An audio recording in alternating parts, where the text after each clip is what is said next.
Hello friends, Krishna કિચનમાં આપનું સ્વાગત છે. આજે આપણે બનાવશું મમરા અને પૌવાનો ચેવડો.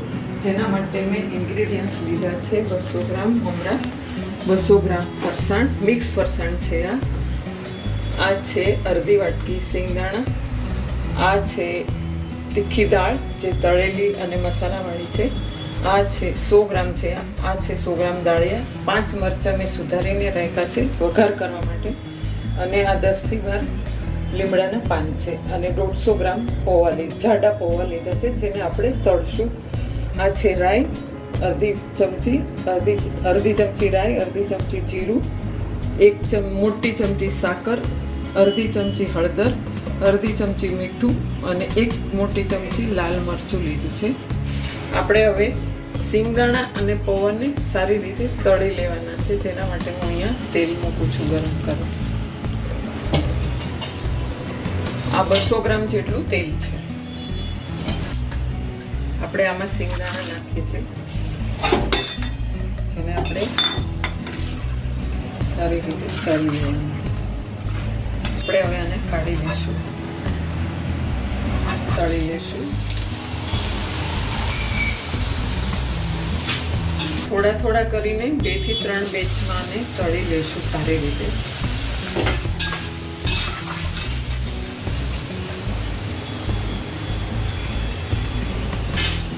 આપણે આમાં મમરા વઘારવાના છે.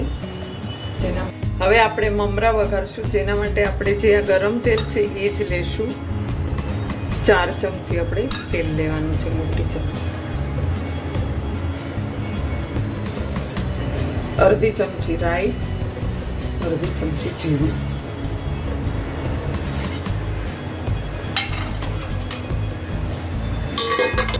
એક નાની ચપટી ભરીને હળદર નાખશું, અને આપણે જે આ મમરા લીધા છે એ બધા નાખશું.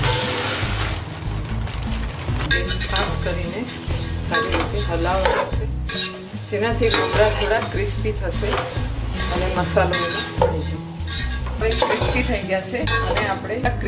ગયા છે, અને હવે આપણે કાઢી લઈશું.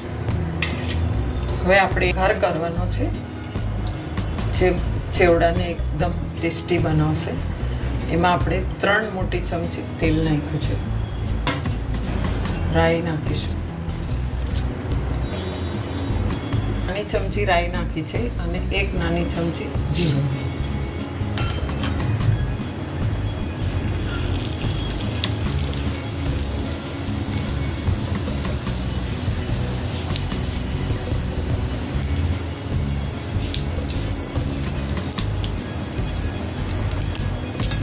હવે આપણે આમાં 10 થી 12 લીમડાના પાન, તેના મેં નાના નાના ટુકડા કર્યા છે, અને 5 મરચાં સુધારેલા.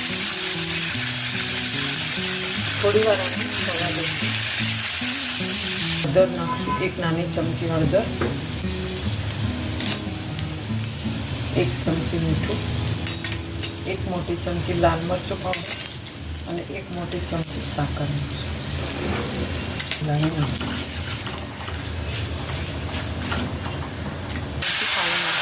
મોટી ચમચી પાણી નાખીશું, જેનાથી વઘાર બળી નહીં જાય અને બધી મિક્સ થઈ જાય સારી રીતે.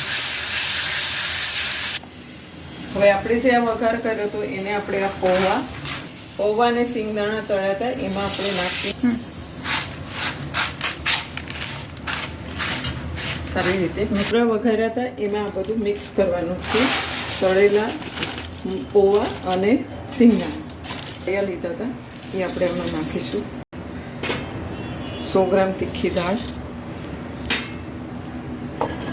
અને 200 ગ્રામ મિક્સ ફરસાણ છે, આ નાખશું આપણે, અને આને બધાને સારી રીતે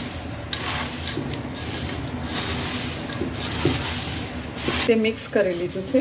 હવે આપણો ચેવડો તૈયાર છે, આને આપણે એક પ્લેટમાં સર્વ કરીશું.